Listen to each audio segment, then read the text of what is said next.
Everyone, and welcome to Mom Your Own Way. I'm Lily Coco, and today with me I have Lauren Minear. I'm excited to get to know her. She's a songwriter, musician, and she's a brand new mom as well. And recently she's been writing songs about her motherhood, which I'm excited to get to know. And then today we're just going to talk about, finding creativity and kind of struggling with your identity as a mom and figuring all of those steps out. So let's just jump right in it.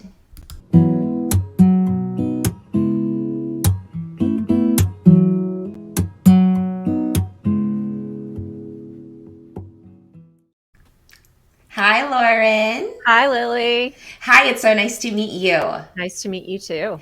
I'm so excited to get to know you. I'm excited to get to know your whole motherhood journey. I want to know your personal story and how you even got here and how we got into the music, the motherhood, the who you are as a person. I want to know all this stuff. So let's get into it. Tell me about your story. We'll start with that, and then let's just jump into it. How you got into the motherhood and with the music. Sure. Well, I like to say that songwriting was my first love in life. I've been doing it for a long time, since I was young. I think you're in Nashville.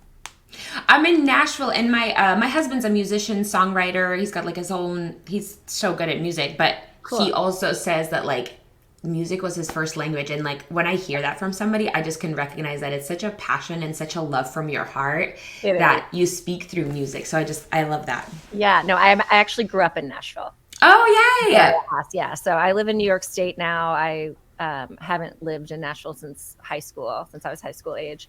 But I grew up there and was, as you say, loved music from the beginning and was lucky. There's so many resources there. There's so many opportunities. So I was lucky to do a lot of stuff in music in Nashville when I was young.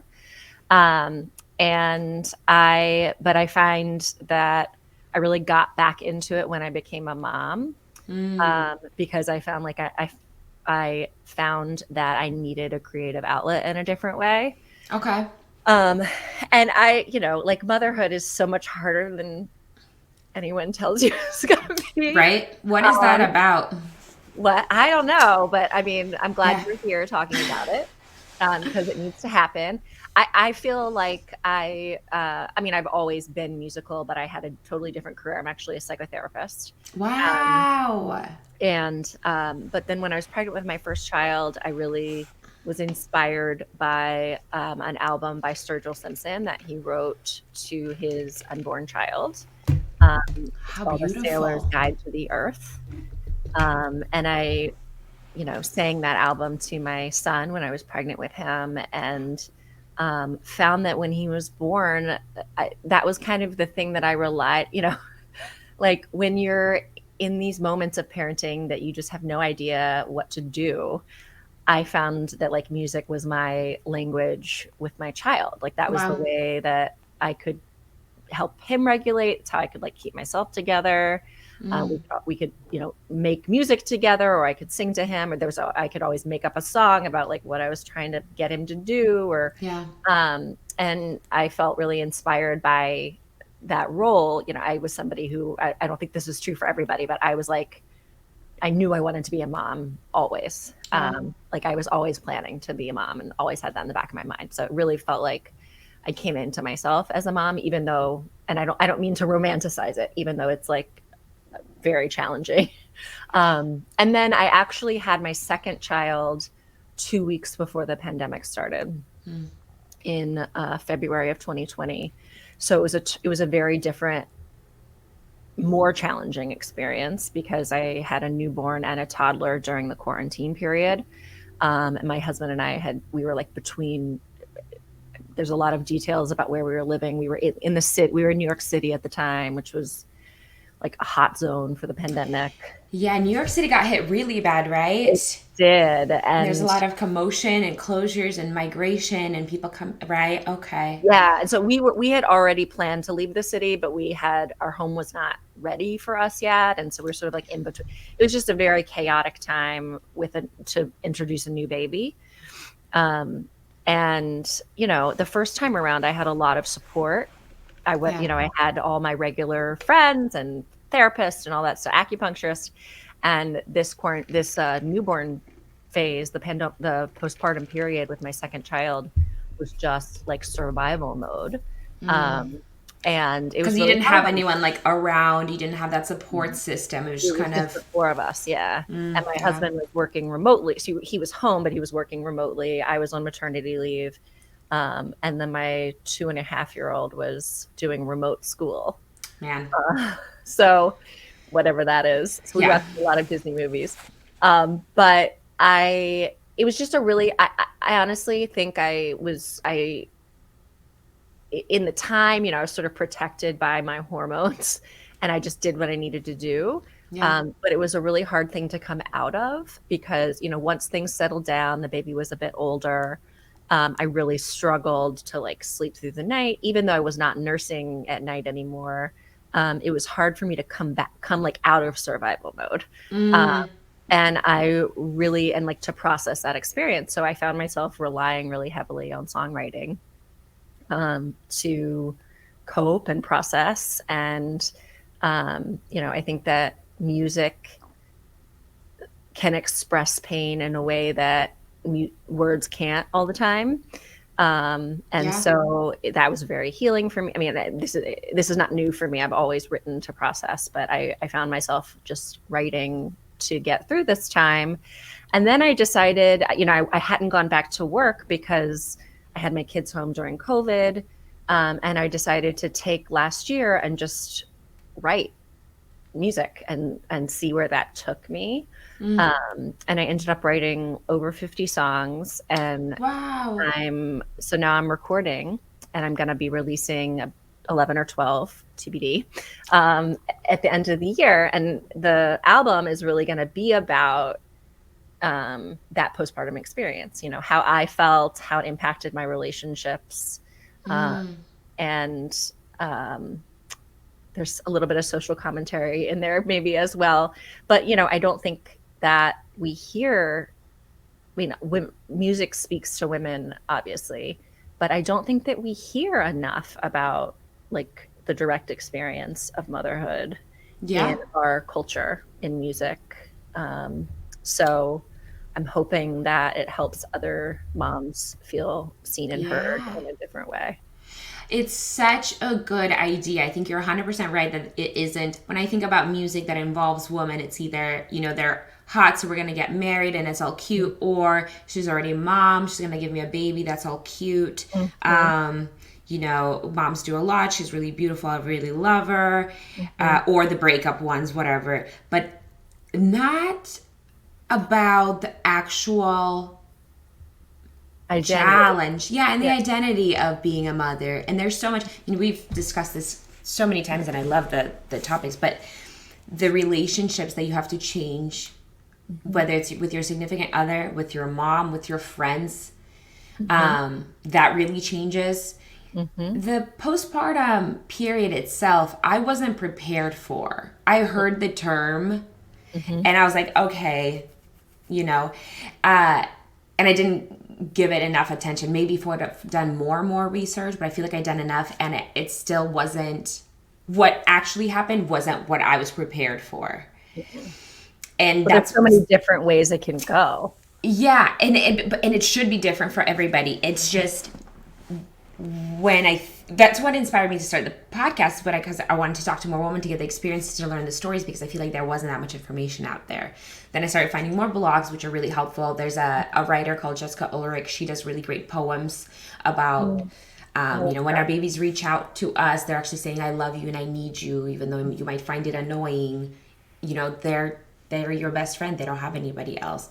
And I see that kind of content doing so well, because finally it looks like moms are being heard. Like, we are seeing stuff that we're connecting to, that we can resonate with and say, oh my gosh, yes, I also went through that. Yes, I felt that way. And these are just words or people talking. I'm so excited about the music, because you're right, the melody itself does so much to our emotions. If you watch a film and you just turn off the music, that the suspense, the buildup, all of that beauty that happens within a score, when that goes away, it seems empty. Yeah. And so I'm so excited about these songs. I want to talk to you about your postpartum, just experience, and what did you find especially I guess in comparison with your first and your second one, and they were in such different places. What did you Yeah. find most different, I guess? Well, I would say that my first experience with postpartum was kind of ideal in a Okay. lot of ways. Not that it wasn't challenging, but I just had the luxury of time. Mm. I was able to take an extended leave from my private practice. And by chance, my husband was home. He was between jobs, so he had the new job. So there wasn't any insecurity in that, but he had sort of forced time off between the two positions. Okay. So he was not working. And then we had our regular support system. We don't have family that lives nearby, but travel was easy. We were able to have family come visit when we needed. We were able to afford hiring help when we needed it. We had our friends. I had all of my healthcare in place, mental and physical. I was seeing a therapist regularly, had obviously a doctor and an acupuncturist. So I Wow. was really able, it was quite a challenge, but I was, there were a lot of tears. There were a lot of ups and downs, there's a lot of pressure. I think I chose to breastfeed. Not everyone does, but no matter, I feel like I did breastfeed, but there was still, then there was like a lot of pressure on me being like the single source of food for the baby. And then, um,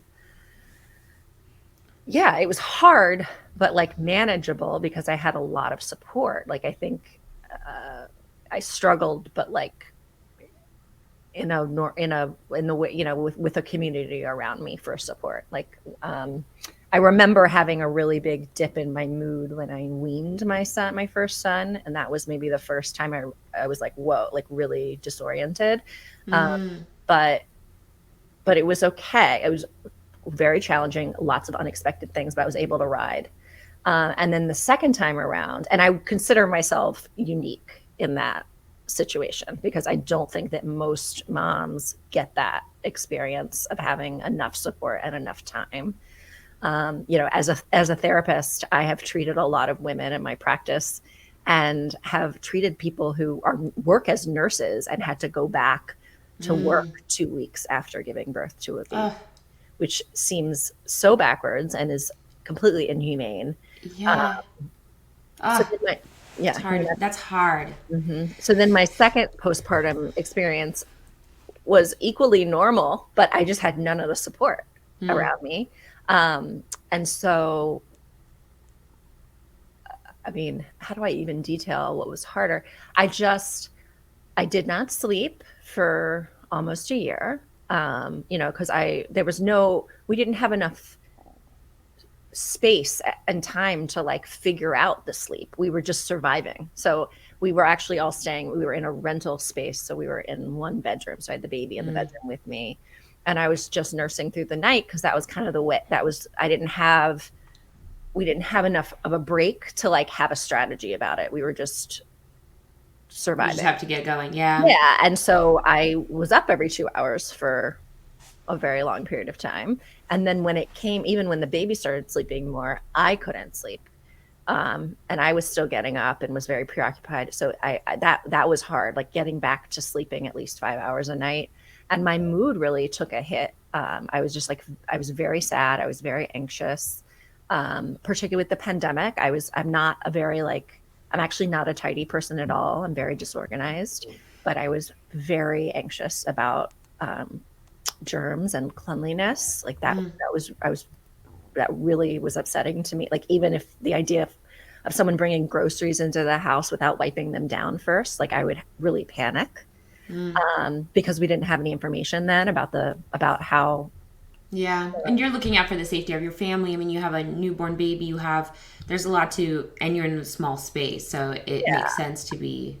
totally. Like, I like to say, like, I feel that I suffered a lot of the symptoms of what you would call postpartum anxiety and postpartum depression during this time. But I don't know that as a clinician, I would have diagnosed myself with that because of the situation, right? Okay. Yeah. Like, I guess so I don't want to take away from someone else's experience who had PPD because I think that it was situational, but it felt impossible at times. Like, Yeah. particularly to have a toddler who needed me physically, and a newborn who needed me physically. Like, that was a real challenge for me. When everyone's screaming and I didn't really have any resources. Um, so I don't know that I've fully remembered it all, to be honest. I think it's kind of easy to almost black it out because you're just going, going, going. And then at night, you're like, okay, tomorrow we're just going to start again. And you become like a soldier where you're just like, all right, one day Mhm. at a time, one day at a time. We're going to do this. We're going to do this. We're going to do this. We're going to do this. And then kind of almost when the first birthday hits, you kind of just want to fall on the wall and slide down and cry and be like, let me take a breath. I haven't taken a breath all year long. Totally. What happened? I'm glad we took some pictures because this was a blur. And it just kind of, I And then really the guilt wasn't. of missing stuff, like if you're Yeah. feeling like you're not present, Yeah, part of it's it. that really hard balance because you want to like kind of block yourself mentally to make sure you can just keep going, get things done, but at the same time you don't want to just ignore things that are going on, and you want to be so present and pay attention and soak everything in because everything is changing so fast, and then you almost have to like snap out of it to make sure this is done, and then you go back to like, oh my gosh, you're taking your first steps, I want to be right here with you, and then oh no, the toddler's running over here, I gotta run, Yeah. it's just this constant moving. But something you mentioned that I don't think people talk enough about is being so needed and what that does to you as an individual, as a person. Because that's what I was so. I mean, it's so silly because you're like, oh, this little person wants to hang with me. Like, how cool is that? But then you're constantly needed. And it's like, you can't go to the bathroom whenever you want it, or you can't just be on your phone whenever you want to.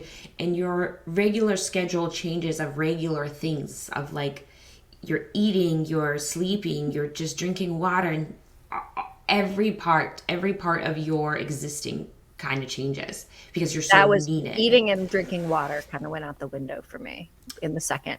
But Yeah. I like ate, but I ate when it was possible, whatever was available. There wasn't not much pleasure in it. Yeah. There just wasn't any time for that. Yeah. And I think also being touched so much. Touched out. I just recently learned about this like 2 months ago. And when I heard it, I was like, that's the term. That's Mhm. exactly what I'm feeling. And I had no idea that it has a name. And then how do you maintain a relationship with your partner when you're like, Yeah. Just um, nobody touch me. I feel this way even when my mom comes over and she just wants to hug. It's silly because my baby will sometimes start crying when somebody hugs us. She's probably feeling it through me because I just don't want anyone to touch me at all because I constantly have this monkey climbing on me who's so adorable and loves me. And I'm so happy about it. But like, because it happens all day long, I just don't want any extra touch. Like, no, yeah. and it comes from such a loving place, and it's silly because I used to be such an affectionate person. I was the hug, the hold, the touch, my hands on this, and it's weird when it happens to you and you don't even know that it has a name or it's happening for a reason. It just seems, I had to explain myself to my husband and say, I'm sorry that I've kind of, if it seems like I'm distant, I'm still your best friend and I love you. It's just I get overwhelmed, and physical touch is challenging for me sometimes because I'm so tired. But I had to take a second and think about what he's thinking, because from his point of view, it would be hard to just lose your best friend to just a baby who's just like, well, what the heck? Well, why don't I matter? What, I'm not quite sure what exactly his emotions are, and I don't want to assume it, but it would be difficult when your partner changes and you don't know why. Totally.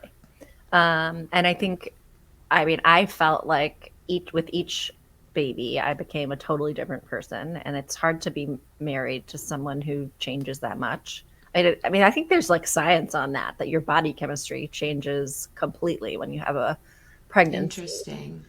Um, yeah. So I forget where we were going with this being touched out, but just the challenge.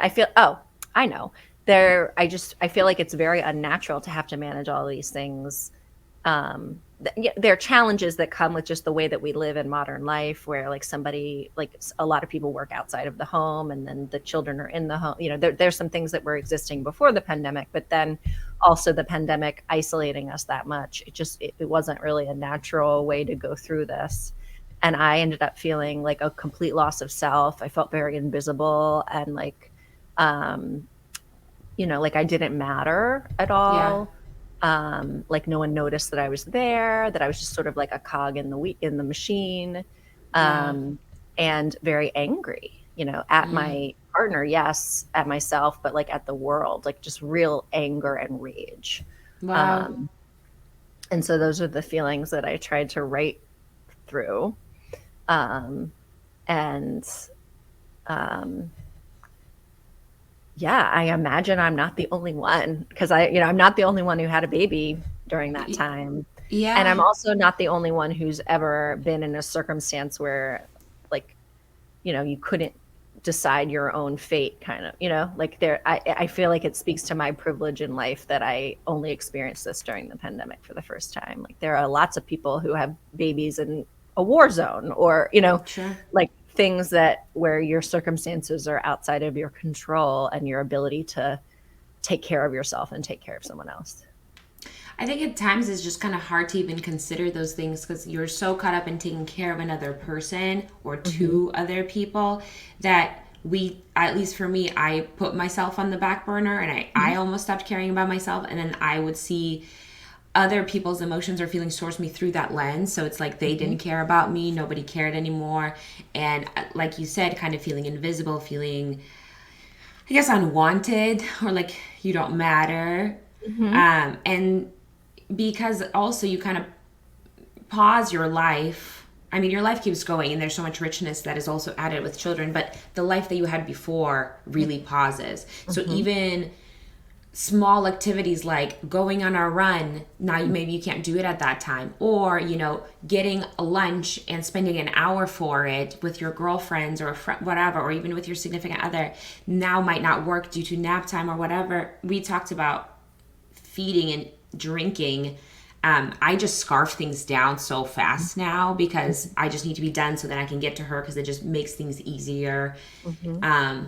And we were laughing yesterday because we were watching like some National Geographic of like a lion eating a gazelle or something. And I was like, what if it cuts to me just Yeah, also ripping into my food because I'm just scarfing it like a wild animal? totally.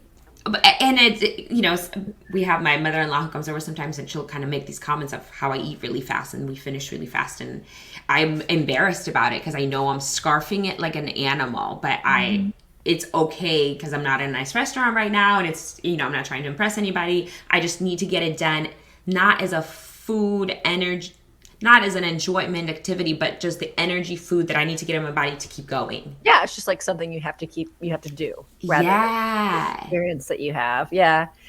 The biggest one for me, which is a little bit idiosyncratic, is not having any time to like adjust to waking up. You just have to go. You just have to Yeah, get up because and I'm like very sensitive and sensory, and okay. I like need a second Yeah. before Yeah. I can talk to anybody. And I really struggle with that one. Like, that, so I mean, ideally I would get up before the kids, but that's not that doesn't always happen. Yeah. But they're all just things that you don't think of as a luxury, like having 5 minutes to sit quietly before you speak to someone in the morning. It's kind of lame, but something I miss is completely empty, like just scrolling through social media to just decompress. Mhm. And I know as soon as I look away, she's gonna get into something, or like I just right now I can't. She's just starting to walk. Like there's no way I can look away, and Or she'll want the phone. or she'll want the Yeah. phone. Exactly. So it needs to be away and it's out, when she's napping, and she still naps on me, but I'll have my headphones in, whatever, and I'll try to get work done then. But it's like I'm working with her, then when I have the nap time, I'm trying to get work done on my phone so I can make sure everything's aligned and ready to go. And then I'm back with her, and it kind of keeps going, and then she finally goes to sleep at night and do some more work, go to sleep, and then you wake up and you have to start going again. There isn't that like, let me wake up and stretch. Let me just go and pee. Even when I go take a shower, go to the restroom, I try to do things so fast and I'm already in a hurry because I know I'm going to need to get down. And from what I've heard, it gets easier, it gets better. How old is she? She just turned a year, so she's 13 months. Yeah, it does get better, but you're in it. And it's just, I'm in between of like, is it in my head and I'm holding myself to these expectations and she's actually fine? And sometimes when I let myself kind of relax like that, of course, that's the time when like, I'll hear her crying and I'm like, oh my gosh, I should have been down there. And I'll start doing the whole mom guilt of, why did I take that extra second to send that extra email? Why did I should have left it. My favorite word now is drafts. Like anything I just do, I got to draft it immediately because I can't get to it right now. I can't even like post something right now because I need to do it when she's asleep so I can actually sit, focus, write it all out and make it make sense. Even with communications with some of my girlfriends, my friend Alicia, she sends me, have you heard of the Marco Polo app? I have, yeah. A girlfriend of mine got me into it, and I think I just eventually forgot about it, and I haven't answered in a while. Yeah, no, I totally understand that because that's me. And she sent me a few videos, and I love receiving them. It's always this great information, and we are going back and forth. And I have 3 unwatched that I keep saying, I'm sorry I haven't had time to watch because I want to watch them and be able to reply. But I know, I only have 5 minutes, so I'll only be able to watch, and then I won't be able to reply, and then I won't even get to it. So it's like these pre-planned ideas that you start making because you're trying to change your schedule to fit what the baby needs right now.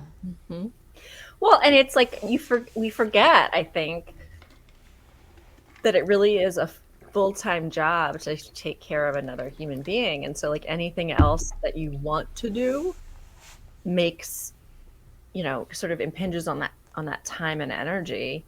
And after you have a baby, you don't like lose those dreams and plans that you had, so there can be a real ambivalence or a pull between parts of yourself that want to be, like wish you could be writing your post or answering an email when you need to be playing magnetiles or whatever.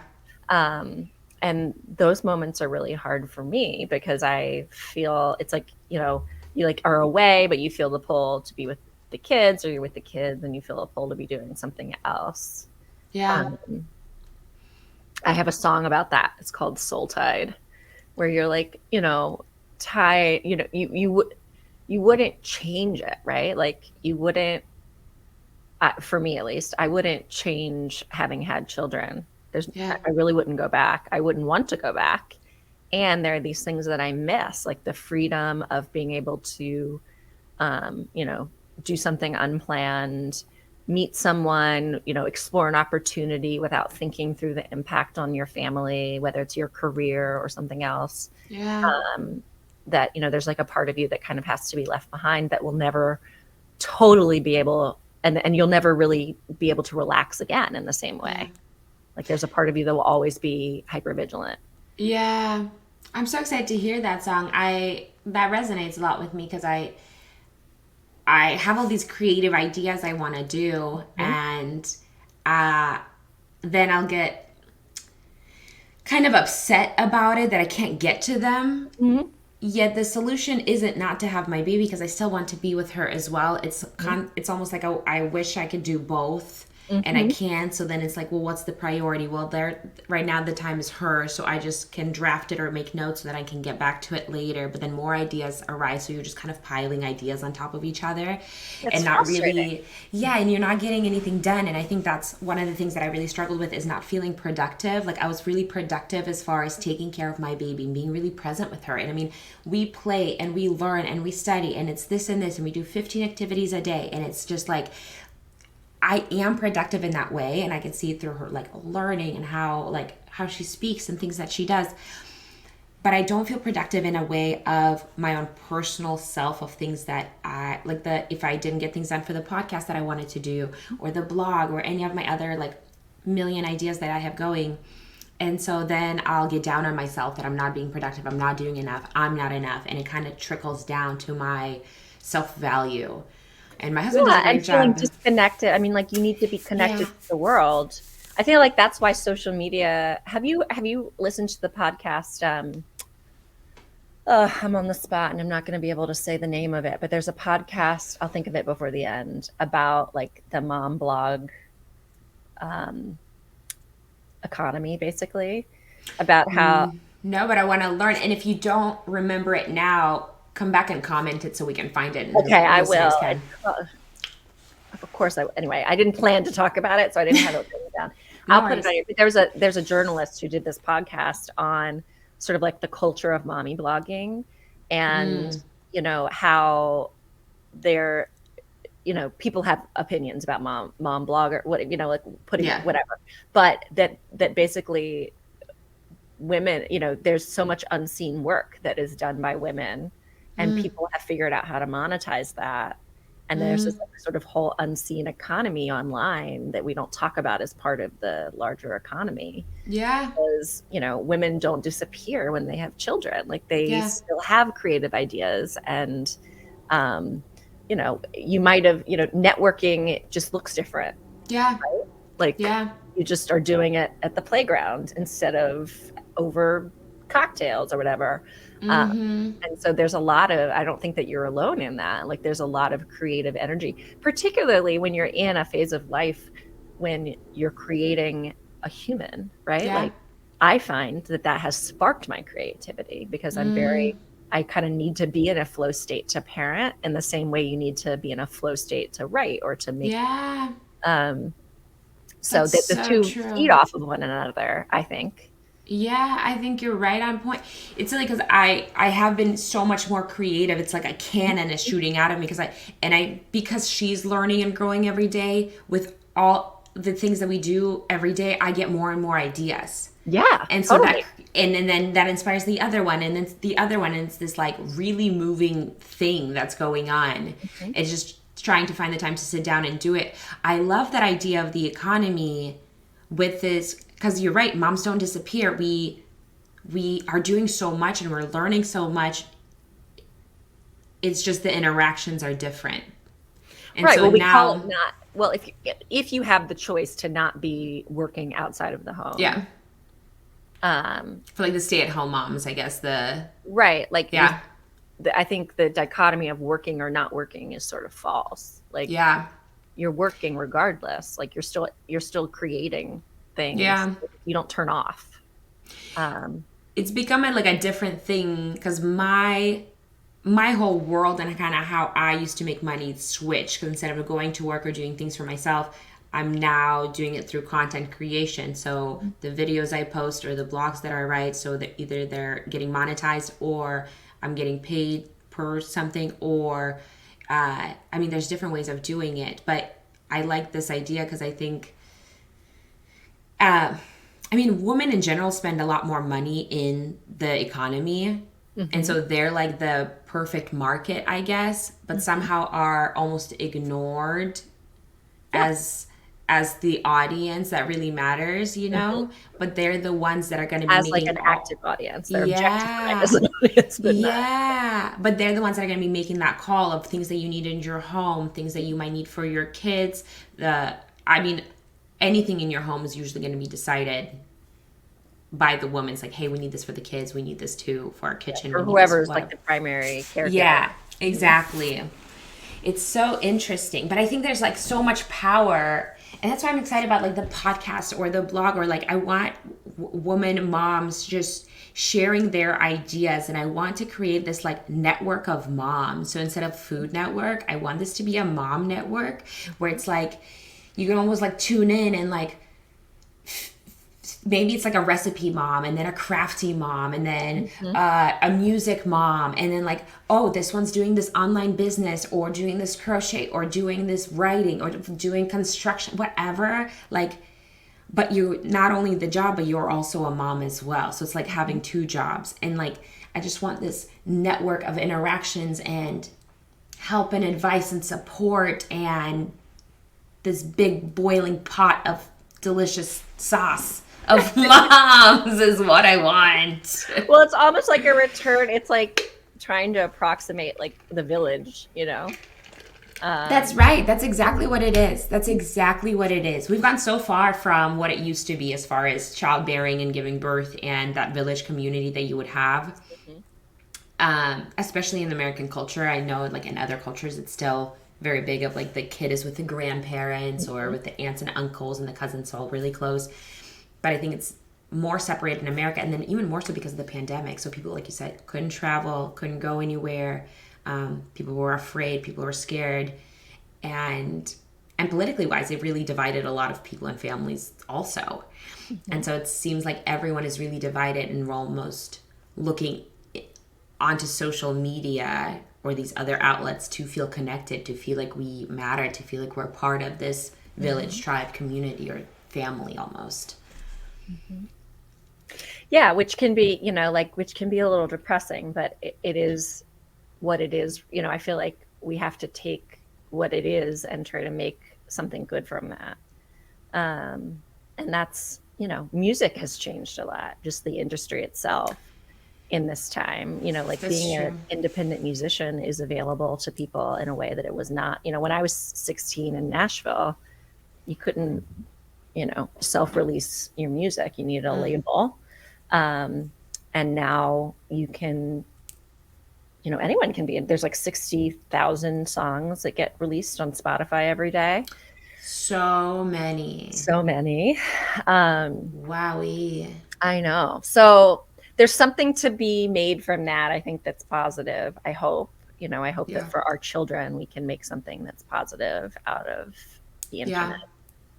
I go back and forth on the internet and the technology of it because I love that there's so much information that people can learn from. Like that's the amazing part. And then you don't have to be someone to make a difference. Like anyone from their basement could, if they're passionate about guitars, talk about building guitars, whatever it might be, or books, whatever. But then there's also such an overwhelming amount Totally. of this information, and everyone has an opinion, but then I'm like, I'd rather hear everyone's opinion than only like the celebrities or people who the community is or society has decided that matter. It's like, well, no, more people matter. It's not just those people. And so I love that anyone can do it now, but there's just so much information. Yeah, and it's developed faster than we can develop our relationship to it. I think that's part of it's like, you have to have a relationship with any addictive substance. You have to negotiate that relationship. I like that. Personally, like I'm still working on my relationship with social media, but sometimes it's not the healthiest. That it can certainly become. It's just easy to become compulsive about taking in information. Yeah. But I hope that we can like educate our children to negotiate their relationship with it and notice what makes them feel good, what makes them feel bad, like what feels safe, what doesn't. Just like they have to negotiate their relationship with people. And yeah. That's so important. I love the way that you put it too, because there is a different way that you have a relationship with it, and it's trying to figure out, like you said, does it make you feel good or which part of it? Because it's almost intended to be addictive. It's intended to kind of romanticize a person's life or their style of living, and so it's almost easy to fall into a trap, I guess, of it and say, oh, this is what makes me feel good. And it's like, well, is it the getting the likes or the exposure, or are you actually making a difference with it? Are you, what is the goal? What's the intention behind what it is that you're doing? Is it like validation that feels good for a little bit, or a validation that like feeds you? Yeah. It's difficult. I'm in the process of figuring this out. I have the answers. I play a song live every Monday on my Instagram. So That's if anyone, awesome. if you're interested, and I'll send you Soul Tide. It's not finished yet. It's not mixed, but I'll send you the song. So I'd love to hear it. I would love to hear it. And then I have another song that's called Mothers. That is really the first song that I wrote of this, it was the beginning of this creative burst, if you will, that will ultimately become this album. And I wrote it I really wrote that when I was still when my baby was still a baby. The song really feels like I'm in a rocking chair, because I feel like the thoughts came from a time of being up late at night where I was rocking my baby, and it really felt like the world. I don't know if you felt this way, but in my postpartum mind, it kind of felt like the world was ending. Lots of people were dying. There was so much conflict. And sort of being overwhelmed by that experience. And I wrote this song called Mothers that I have fully produced and that I am giving away for free to whoever wants it if they subscribe to my mailing list. That's amazing. So I'd love to I'll include send all it that to you. info. Yeah, send it over, and I'd love to include all that information in the description so people can make sure to follow and find that stuff. And I'm really excited to hear, like you said at the beginning, there's something about adding that melody Mhm. to it, so it's not only words that hit your heart, but it's the whole composition as well. And I mean, we connect so much to music. I don't know where we would all be without it. Um, and like you said, there just isn't. I don't want to say anything at all because maybe I haven't looked, but I just don't remember any mom songs that are not just like, hey, I love my mom, but like, hey, Mhm. as a mom, you might feel this way. I can offer a few that I love. Yeah. Brandy Carlisle has a song called "The Mother" that does at least address, you know, the like the sort of, like everything has changed. I'm missing out on stuff, and Okay. yet I wouldn't be anywhere else. Yeah. And then there's the song that I listened to when I was in labor with my second baby is a song called "Every Heartbeat" by Gracie Potter. Um, and it also kind of addresses some of the complexity, but I certainly don't know of an album. And maybe there is, maybe there is one. There should be more because there are Yeah. plenty of albums about like finding a partner and falling in love. And it's Absolutely. almost like your life doesn't end after that happens. Yeah. If Yeah. anything, it's only beginning. And it really begins with a whole new Yeah. birth. So there Yeah. should be So, more. yeah, and there's so much, and I think we're hopefully moving into a time when women and men can reinvent themselves over and over again and do start things, Yeah. when they're a mom of two, right? Um, so I hope that there's more. We'll see. I'm sure there's moms who would love to hear from you on, because we're talking about creativity at the same time as we're talking how there is no time for it. And so Mhm. I would imagine there's plenty of people who would want to know, like, how did you go about finding the time to give yourself time to make sure you're focused on the things that you're focusing on and you get those things done? So the writing and I guess maybe not avoiding mom guilt, but like creating through it. Mhm. I mean, it's an ongoing process. I will say that I have childcare. I have access to childcare, and nothing. I just can't emphasize that enough. Like, I think that everyone needs to have access to some kind of childcare. Um, and I neglected a lot of other things. It's a balance. Yeah. I mean, I just really decided. I feel like it's really mental because for me, I sort of came to a place, and it took me 20 years to get to this place where I was like, this is the most like this. I profoundly know like this work needs to be outside of me. Like it's painful to not have it out in the world, Hmm. and I need to prioritize that. So I tried to prioritize 1 hour per day to write. Hmm. Um, and then I sought out support to facilitate that. Like people on social media who there are tons of people who like live stream their co-writes, but you can find people to co-write. Well, whatever your method of creativity is, find a community around it. So I sought out, other writers on social media. I took a production class online that was actually is through a program called Monthly that was Okay. like very reasonable and excellent.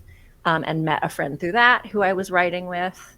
So, I think part of it was mental, like really coming to believe that this is important, that like making art is important, even if it never goes anywhere, even if it never makes money, Yeah. um, which is an ongoing challenge for me mentally. But somehow, I that came together for me, and then really protecting it, prioritizing it, and protecting it every single day, which is not like I realize that that's not possible for everyone, but like 1 hour was doable for me. Yeah. Um, 1 hour was doable for me.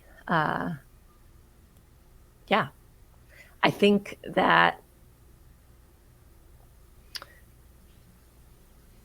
I hesitate to say anything is possible, but there are Toni Morrison didn't write because I don't think anything is possible. I think that's not true for everyone. Like you have to have enough of your basic needs met to be able to be creative, right? Yeah. Like there are circumstances in which this would not be possible. Like in the quarantine period, I was not writing. Like I was drinking coffee. But Yeah.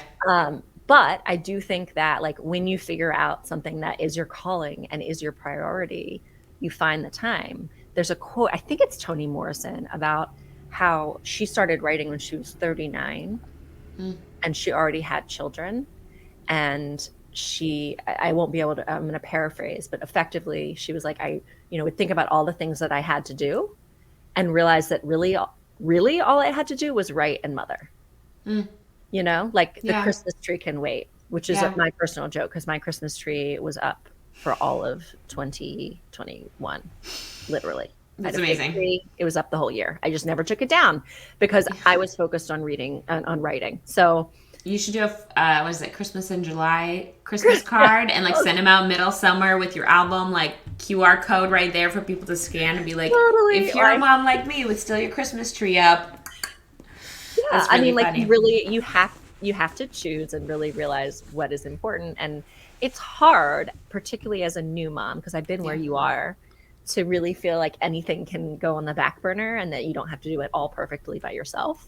But if anything, this second postpartum experience taught me that I have limitations and I cannot be everyone. I cannot do everything. And it's not the best thing for my children for me to try because it, sucks my soul. And then I don't have that glimmer in my eye for them, right? Because what they really need is for you to be able to, for you to be lit up so that when you see them, they see your love for them. And that can look like you working full time outside of the home. That can look like you being home with them and having a creative outlet.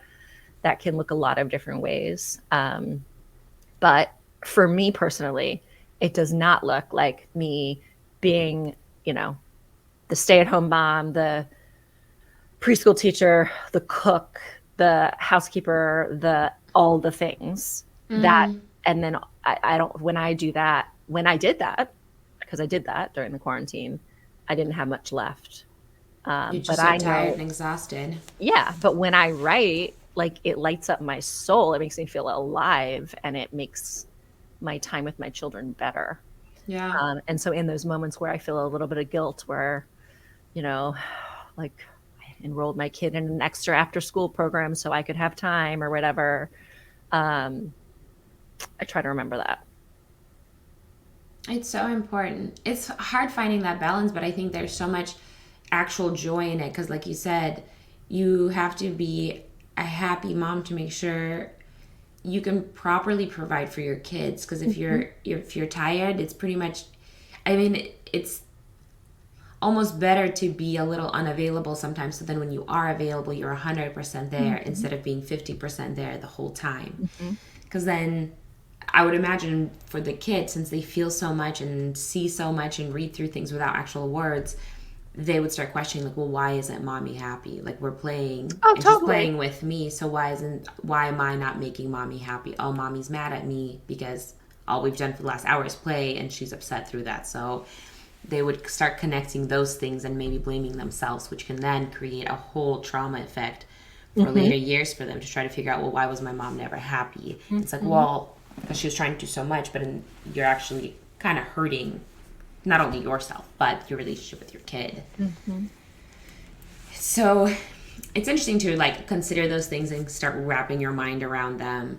And I'm working on it constantly where I'm like, okay, I need to make sure that I give this time for myself. And I've gotten better at it, especially with this podcast, because I can know, okay, I have this hour to talk to somebody, learn new things. This is part of this content that I'm creating.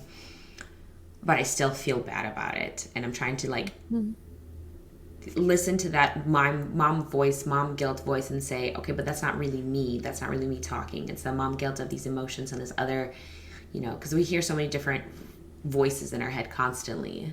And it doesn't mean that it's always you. Sometimes you have like really bad and crazy thoughts, but it just means who you are as a person. And with those kinds of thoughts, I know it's not right. And I just wave them off. But when it comes to like all the mom stuff, I feel like oh, I got to get to it. I shouldn't be doing this, and I need to get to this, to my baby instead. And so I'm trying to work on separating those and knowing I'm doing good. I'm doing all right.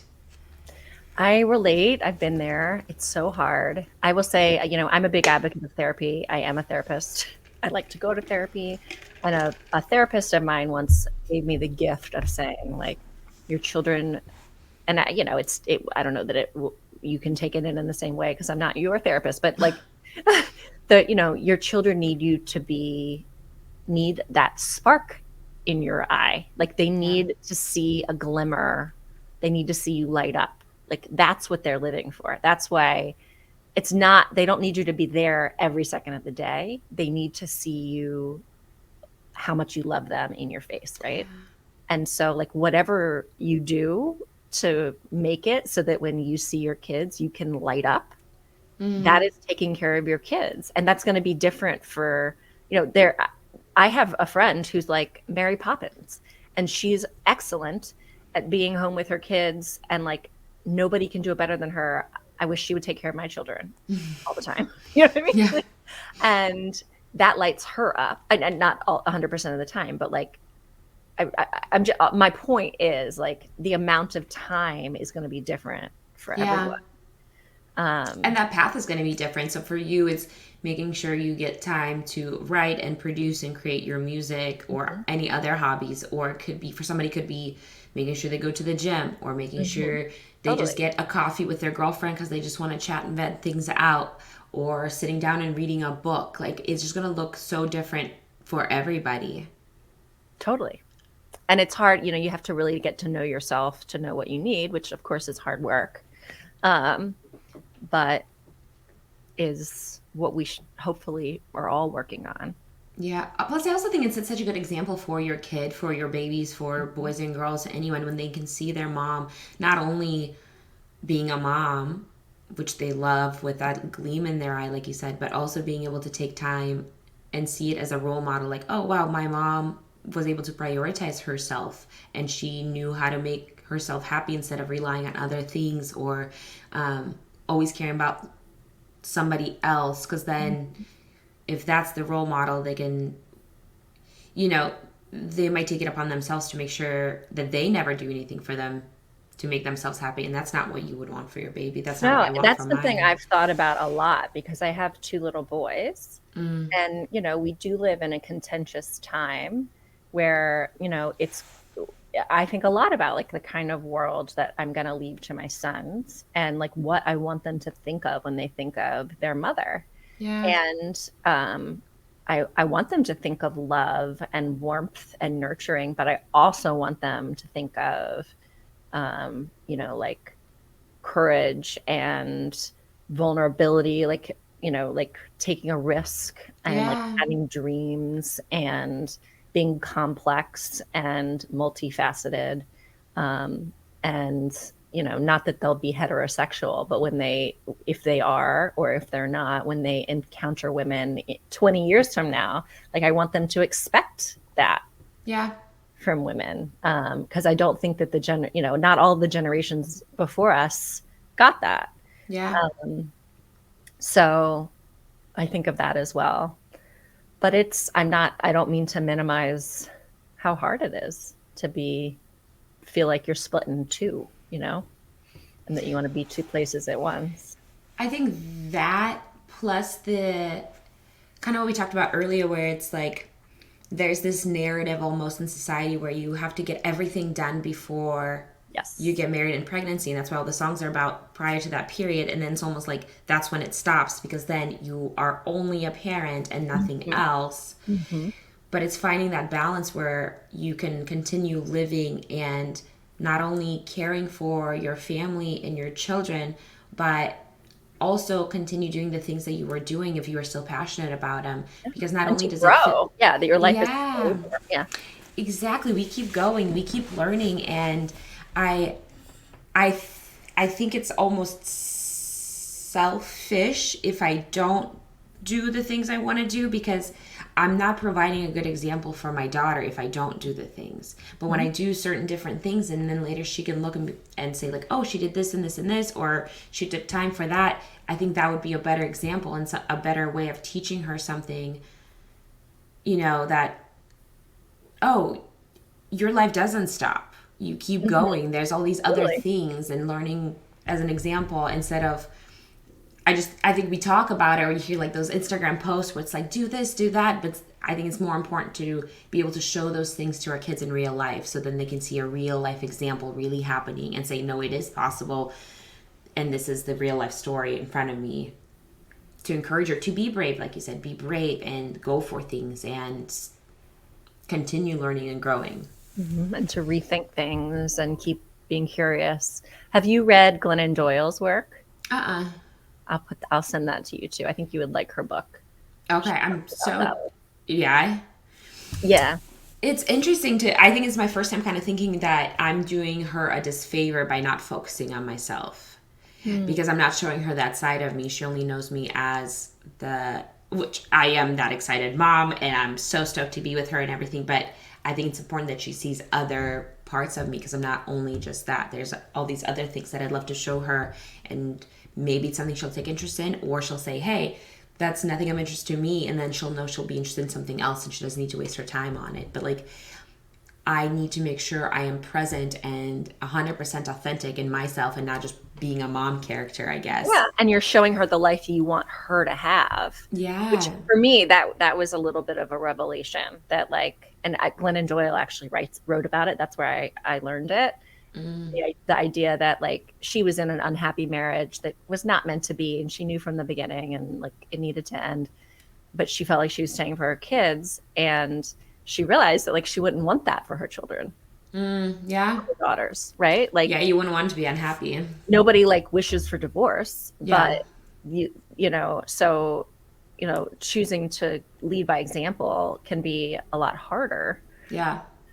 But that's what you would want for your daughter, to have a life that makes her feel. Yeah. I'm now thinking, because sometimes I'll try to think of like, if I was my best friends, what would I recommend to myself? And I would give the advice of make sure you follow through, make sure you do this other thing, or whatever the conversation might be.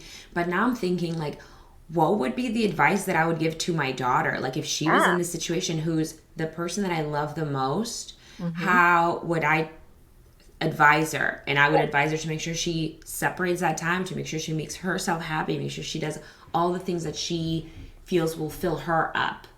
And then Totally. if I would tell it to her, why wouldn't I take that advice myself and then show it to her as a real life role model example right now? I love that, because it's almost like saying, how would I parent myself? Yeah. Which is something we talk about in clinical communities, like learning to care for yourself is kind of like learning to parent yourself. But I love that. That's like illustrating, or not illustrating is not the right word, modeling for her how to take care of yourself when she's grown up. Like that's giving her the skills that she needs. Yeah. It's I just came from this conversation, but it's starting to like make more sense, because that's what we want for our kids anyways. Like our biggest goal is to make sure that they grow up and learn enough that they can take care of themselves, that they know how to solve problems, how to use critical thinking, how to read situations and people, to make sure that they can provide for themselves. It doesn't necessarily mean jobs, but more so of relationships or interactions or decisions, which is huge. I mean, decision making should be taught. I try to practice this every day with my daughter, just providing her 2-3 things and like, and it puts her in control, makes her feel like she's part of the conversation, she's making this decision, and she's starting it early, where I guess in one way I'm like, oh, I wish I would have done this earlier on, because I'm so indecisive, which makes it difficult for other things, because I really don't care. And then, I'm sure people are like, I just wish you would care so we can just pick the place we're going to eat at and like move on with our lives. No, but it's hard work you're doing. Like it's much easier to think like, well, I'll just always take care of my child. I just will never be far away from them. That's kind of a comforting, easy thought that like, we'll always be, but we don't know that. And, we don't know what the future looks like, and you want them to be able to be okay with or without you and wherever they choose to live. And Yeah. you're doing important work for her. It's so silly to put it in that perspective where we started, I guess, in my own journey where I'm like, okay, so I'm thinking about my child, so what do I need to do for her? To then now seeing it, what I need to do for her is do what's going to be best for me, because then not only is she seeing that gleam, the light, the love, but also seeing an example of me doing things for myself and being capable and following through and committing to things and being brave and vulnerable and open. Plus, through it all, I'm teaching her what any parent should be teaching, is providing with a tool bag of things that you need to know how to use in real life once you're older. Mm-hmm. Interesting. I love how you put that. How interesting. So glad I could blow your mind. Yeah. That's how I try to think about it. It's so silly to because it just goes in a circle. Mm-hmm. It does. I know. And it's hard, like our society. I don't know how much time we have, by the way.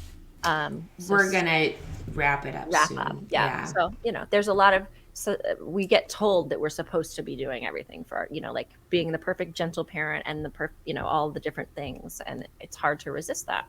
Yeah.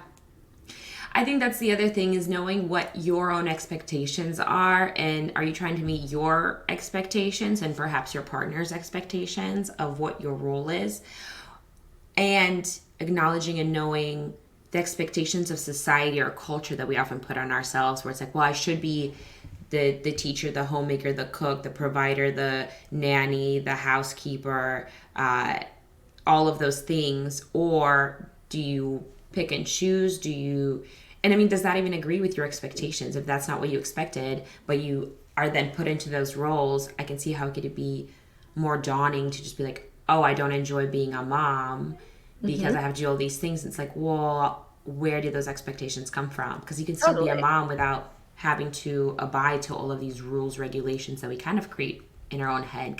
Those things can be renegotiated. Yeah, like you said, the relationship. So what is your relationship to being a mom? And how do you sit down and negotiate those terms? So interesting. And it's hard. It can make you feel, I mean, I personally have felt bad about not being very neat, because I feel like as the mom, I'm supposed to be the organizer. Yeah. You know what I mean? Yeah. And I'm very bad at organizing. Like that's just not a skill that there are plenty of things I'm great at. Organizing, not it. So like, who decided that I'm supposed to be the person in the house that is organized? Because it's a recipe for disaster for me to keep thinking I'm supposed to be more organized. It's just never going to happen. Yeah. That's not. But we try to take those roles, and then we try to get the organization done, the cooking done, the thing done, because we think we need to meet all of these standards, and then we think, oh, I'm really not enjoying this, or I'm really struggling. Right. Because of course you would be if you're taking on not only a new job of being a mom, but also a new job of keeping the house for 3 or 2 instead of 1, or creating meals that are going to be a little bit different instead of just going out. Because it just, instead of taking one job, I guess we are sometimes put in a situation where we feel like we have to take 7. And then of course there's like a narrative of what being whereas it could be a very individual thing. Like those things are to be negotiated for each household based on a lot of different variables. I love that. And that's the whole thing with the mom your own ways, because I ran into a problem where the mom shaming, mom judgment was so big, and I'm like, it can look so different for everybody. At the end of the day, if the kid is happy and the mom's happy, like that's all we need. But we get caught up in these small things or small comments from people that usually don't even matter. I mean, everybody matters, but like if they don't pay my bills, they're not part of my family, they're a stranger that comments something online, I really shouldn't take it to heart, yet sometimes I do. And so it's learning to, I guess, learning to know what to actually take in and what not to take in, what will benefit you and what will not, and kind of making those decisions. So interesting. I know. It's a lot. It's a lot of work. Yeah. Because not only I'm like, okay, well, I'm raising this little child, but I've said it all along. I feel like I'm raising myself again. I feel like I'm learning all these new things. I'm discovering new things. I'm discovering things that I need to unlearn, which has been a big one. Mm-hmm. So interesting. I just feel like I want to now sit for like 12 hours and like write everything out. I am an organizer. So I want like Please come to my house. I do the like roll the towels, put them in a little basket. My baskets have baskets. My brain. Yeah. I have a very like, I don't know. I haven't been diagnosed with ADD, so again, I don't want to claim that. But like, my brain very much functions that way. Like, Yeah. I'm like very passionate. I have a lot of fire, lots of ideas, like spurts of energy. But like, organizing is very overwhelming to me. Like, That's really funny. if there's clutter, I'm paralyzed by it. Yeah. It does not. There's nothing I can do. I think I'm similar, but with the organization, because I do have ADHD, and when I see clutter, I cannot do anything. I can't get started on anything until that is clean and done, and I have to vacuum, make sure it's clean, because when I look at it, I'm going to need to clean it, and I can't focus what I need to get done, and so I like spaz out a little when it's not clean. I'm just like, my husband hates it because I'll start running. Like, I'm booking it around the house. Except I have 25 minutes, I have 10 to clean, and then 15 to make, But I need to have things clean, and I'm sure it's somewhere in my trauma down the line, and that I'll finally figure out eventually. But that's for another time. Maybe it's okay, and your house will be organized. Yeah. As long as my family's happy, I gotta leave it at that and move on. Because again, if I'll sit on a problem, I'll like overthink it, and I'll come back to some sort of weird solution that like, I don't know. Yeah, I don't know where it stems from. Crazy. Like, there's just like unopened boxes everywhere. It's funny because my husband will leave open boxes, and I'm like, why can't you just put it away? Sorry, husband. This was such a pleasure. I loved doing it. This was amazing. I mean, my mind is blown. I have so many more things to consider and that I want to pass on to other moms to think about as well. I'd love to get the songs and any of that information. If you want to email it, we can include it, comment however we want to do it. But I'd love to. Yeah, or I'll send you an email with like a bunch of links after. Yeah. And then I'll give you Soul Tide, that song. I'd love to listen I'm not gonna make it publicly available till it comes out. But I'll probably release my first song in the next month or so. And then I'll be releasing a series of singles followed by the whole album in October. So, wonderful. If anybody is seeing this and wants the music, you can just follow me on Instagram, and then you'll get notified when the music is available on Spotify. I'm going to include your Instagram handle in the description below, but if you want to pop it out right now so people know. Oh, sure. It's just Lauren Minear Music. Hopefully that's easy enough to remember. At Lauren Minear Music is my handle across all platforms. Perfect. And I'll include it for people who are interested. Lauren, thank you so much. I mean, what an amazing talk. You're so welcome. Cool. I really enjoyed it. Yeah. If you ever want to be on again, you want to discuss more things, I'd love to have you on. Just let me know, and then we can totally do it again. For sure. I'd love to do it again. I'm recording right now, so I'm a little bit busy, but maybe in like a month or two, I'd love to do it. Absolutely. And then if you have one of the songs already released, maybe we can pop it on and listen to it for everybody. Oh, that's a good idea. Maybe once I get one released, we could do a follow-up podcast. Yeah. Perfect timing. Okay, cool. Okay, awesome. That sounds great. Thank you so much, Lauren. You're welcome. Thank you. Talk to you soon. Bye. Sounds good. All right. Thanks, everybody, for joining, and I will see you next time. Bye.